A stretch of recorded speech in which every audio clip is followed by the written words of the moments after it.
YSR Congress party మొట్టమొదటిగా contest చేసింది 2014లో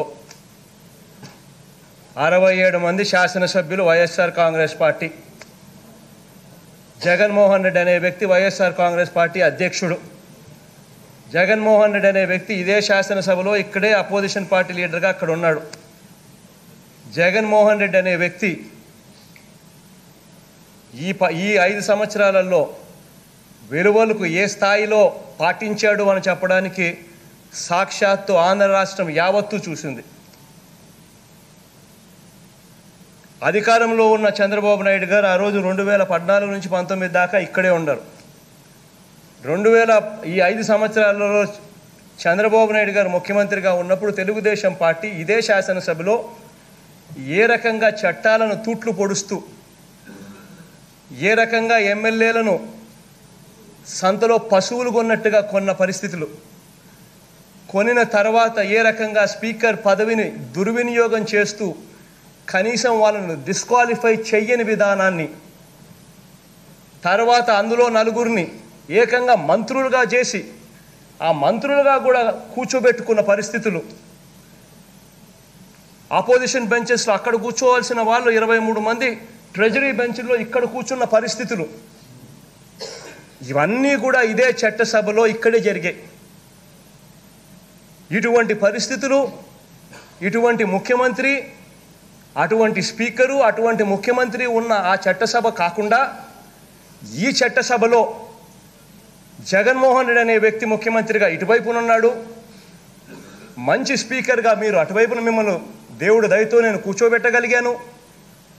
ఇక్కడ మనం ఎలా చేస్తాము అన్నదానికి మనం ఎగ్జాంపుల్ ఇస్తూ ఈ మొట్టమొదటి సమావేశంలో చెప్పా.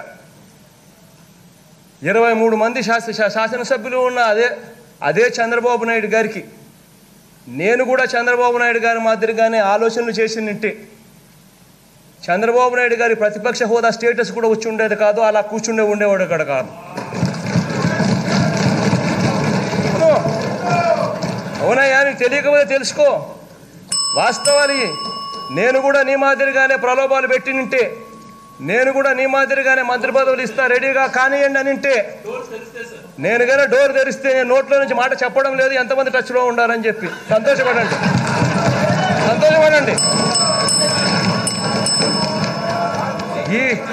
ఈ అన్యాయమైన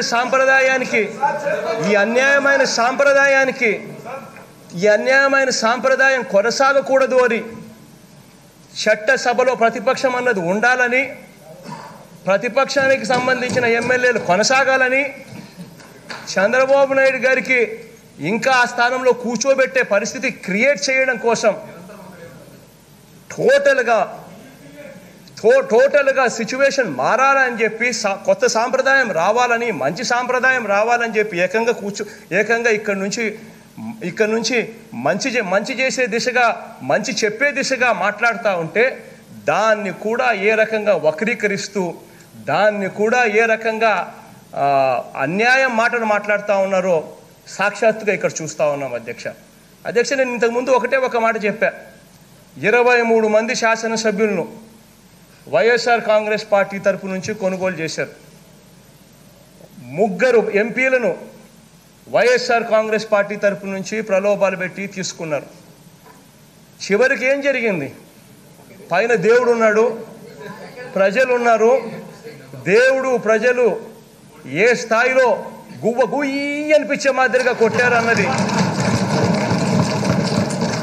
అన్యాయం చేసిన వాళ్ళు కరెక్ట్గా అదే 23 మంది ఎమ్మెల్యేలు, అదే 3 ఎంపీలు, అది కూడా గెలిచింది. ఆ 3 ఎంపీలు కూడా 4,000 ఒకరు, 6,000 ఒకరు, 8,000 ఒకరు. అది కూడా కరెక్ట్గా దేవుడు ఎప్పుడు జడ్జిమెంట్ ఇచ్చాడు అధ్యక్ష? కరెక్ట్గా 23వ తారీఖున. అంటే ఇంతకన్నా దేవుడు, ప్రజలు, ఇంతకన్నా కరెక్ట్ జడ్జిమెంట్ అనేది ఎక్కడ జరగదు. ఆ జడ్జిమెంట్ను చూసుకొని కనీసం సాంప్రదాయాలు కనీసం మారాలి అని చెప్పి ఇదే చట్టసభలో చెప్పి మంచి చేయడం కోసం చెప్తే కూడా ఇంత దారుణంగా దాన్ని ట్విస్టులు చేసి దాన్ని వక్రీకరిస్తూ వీళ్ళు మాట్లాడుతూ ఉన్న మాటలు చూస్తూ ఉంటే అధ్యక్ష, కుక్కతోక ఎప్పుడూ వంకరే.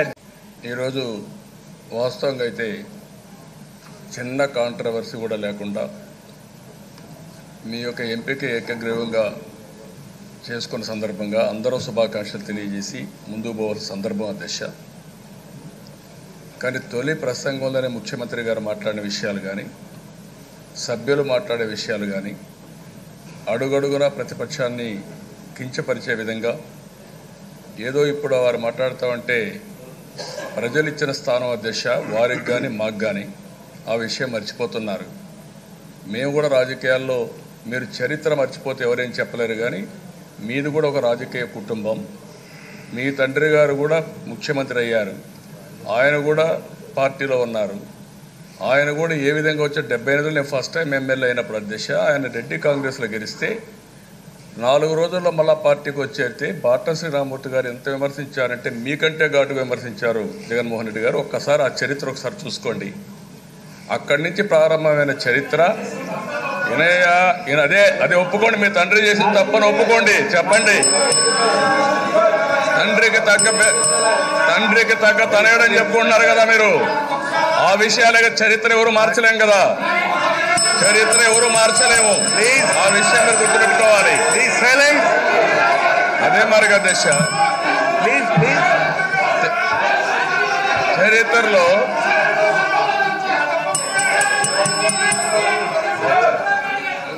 నీతి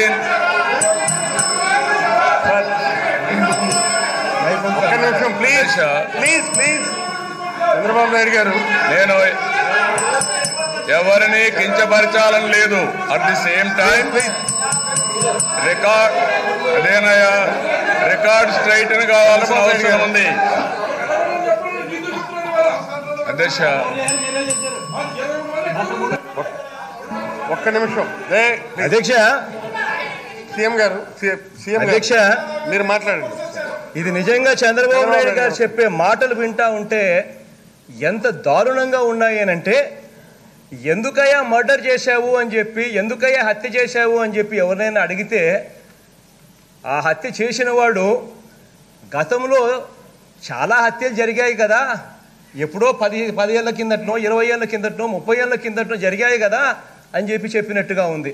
నిజం ఇంతకన్నా అన్యాయం ఎక్కడైనా జరుగుతుంది అధ్యక్ష? అసలు మీరు ఇదే శాసనసభలో ముఖ్యమంత్రి హోదాలో ఉంటూ చట్టాన్ని పరిరక్షించాల్సిన స్థానంలో మీరు ఉంటూ మీరు చేసింది ఏమిటి? ప్రతిపక్షం నుంచి 23 మంది ఎమ్మెల్యేలు సంతలో పశువుల మాదిరి మీరు కొన్నారు. కొనింది చాలా అన్యాయం.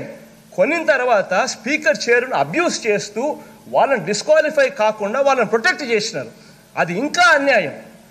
ఇది చేసిన తప్పు అని చెప్పి తెలుసుకోకుండా దాన్ని డిఫెండ్ చేసుకునే దానికోసం ఏందేందో కథ హిస్టరీ చెప్తావు, ఏందేందో చెప్పుకుంటా పోతా ఉన్నావు దాన్ని డిఫెండ్ చేసుకునేదానికి.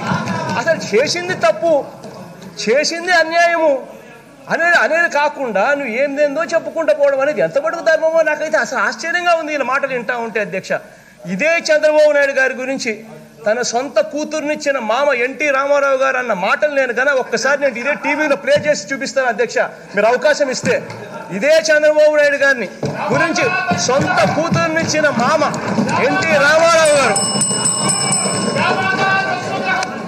కనీసం అధ్యక్ష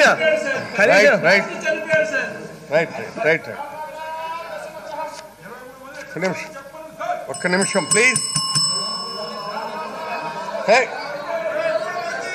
ప్లీజ్